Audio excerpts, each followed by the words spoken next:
This is the Game Philosopher, and today I'm doing something a little bit different because I used to do a big series, which I stopped doing, on Proclus, the elements of theology, but at the same time, a lot of that's because a Facebook group that I'm in actually had their admins kind of take over the topic, so. And I'm part of their admin team, so I'm cool with that, but. Also, the skeptic stuff I'll cover in a different video. And man, is this lighting terrible, but at the same time, right now we're talking about the parts which are proceeding to the end of Proclus. The parts where he talks about the soul and the intelligences and the Henods and God. But instead of just talking about that, I'm going to talk about the Logos as well and how it relates to the creation of the universe and ethics, all that fun stuff. So, what is an intelligence? Well, the intelligences do not relate to the mind itself as we think. The intelligences relates more to this divine intellect, which comes from the creation of the universe by the One, which, according to Plotinus, emanates into the Logos, which emanates into the material world. And so there's this natural order from the divine that appears as a result of the creation itself. And the interesting thing is also when it comes to Christianity and Judaism and even Islam, you have the angels. And these angels, according to many Platonists, who are of the branches which are not of pagan but rather of the Abrahamic Platonism, these angels are the intelligences that come from the rankings of things that come from God. That you have, the One, the first cause, the being, and this being creates everything. And the angels share a portion of divinity, although they are not God, they are not the One. These angels kind of are just participants in the divine order, and they rank from the seraphim to the cherubim. Then you have the demons, which is the English word which is derived from daimon, which means, of course, these lower and lesser divine beings. Now, this is where things kind of get difficult because a lot of people think of demons in the sense of these evil beings, and yes, they are evil beings. In fact, they're always evil beings, and they shall always be evil beings, but only in a deceptive sense that these beings are actually, if you read different ancient texts, oddly, they are actually under the submission of these higher beings, such as the angels themselves, as we can see within the Shepherd of Hermas text. But that's pretty much I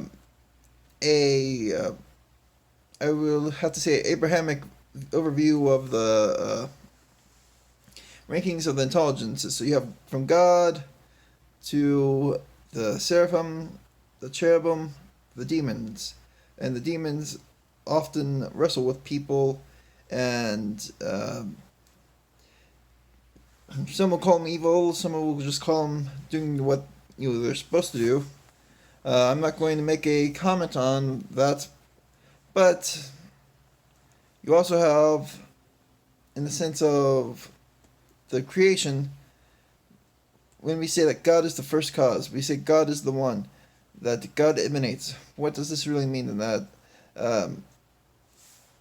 It's simple that all things come from God, from the being. So this one, takes form, spreads out, all things are created, and everything somewhat shares of a, not essence, but a particular power of the divinity which came from the creation of the universe, such as man can reason, and everything also has the appetite, which is how we find things of happiness, of sorrow, of depression, of anger, anxiety. These are our appetites, which our souls have as a faculty, uh, right up next to our ability to think things logically. But we also have to talk about, in the sense of the creation, Philo of Alexandria actually tells us this very interesting idea that when God creates the universe, when the Logos is there, the Logos kind of, in a sense, acts as I'm just going to say the way I understand it, a building block that the Logos is this.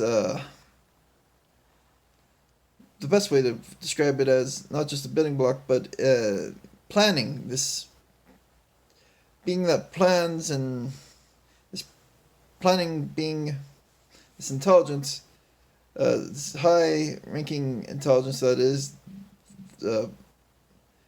hypostasis of the One,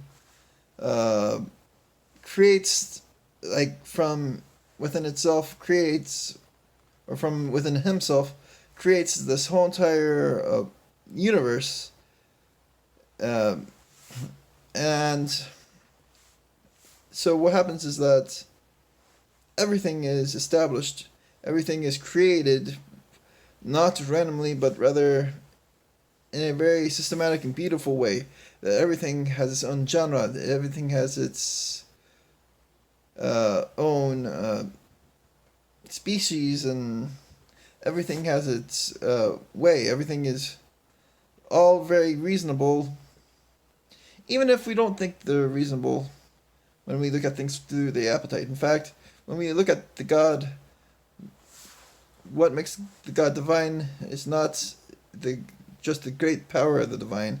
A lot of people, I think, make this mistake of looking at the divine as a great power. Of course, there is a great power in the divine, but there's something more. There's a great beauty within the divine, because if this God created everything with the Logos, through this notion, this idea, this divine intellect, everything is orderly. Everything is very beautiful, except for when lesser beings try to create, and things become a little bit more ugly. So we therefore must find a worship of the divine by our own admiration of its beauty, of its great intellect. And we also have proof of this by the four elements. Of course, there's a chart of elements in the scientific sense, but in the metaphysical sense, you have the four elements, you have six causes, you have pretty much nothing more than a mathematical expression of things. Now, this mathematical expression itself, some will say, is a superficial expression, because there are multitudes of things. And yes, there is a multitude of things, but at the same time, we have to understand things as they are, as a multitude, by categorization. And when we understand things by categorization, that's when we begin to truly appreciate the things that exist. But going on to the soul, that we already talked about the appetite of the soul. The reason of the soul is something else. That we have reason, and that does relate us a lot to the divine. In fact, when we look at the Alexandria and a lot of the early writers of Christian philosophy, we see that we have this intellect, and this intellect itself, it's not like this divine intellect. This divine intellect actually works on its own. It's hypostasis, but our intellect itself is more of a